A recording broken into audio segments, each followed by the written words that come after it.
Hi, Miss Gizelda, how you do? God be praised, man. Me say, from Monday, me I try call you, you know. Because me want to ask you if you see eclipse. Yes, you know how true, you know, because me hear say people at Jamaica never get to witness it. But missus, what a high sight for behold.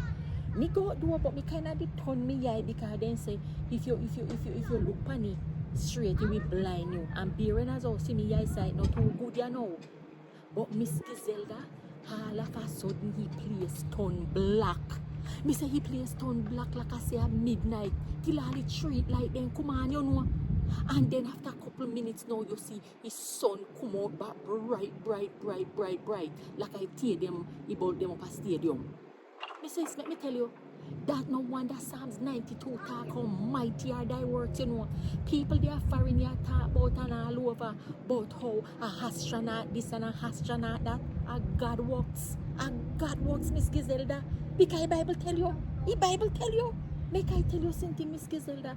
This is why we have to draw a night twin, you know. We have to draw a night twin. Because in the twinkling of an eye, you know, everything can change. Yes. What you mean? Alright, call me back then when you're done. Alright, me love. Yes, man, me I pack a little barrel for you and send a little kucha man where you ask me for. Alright, man. God be praised.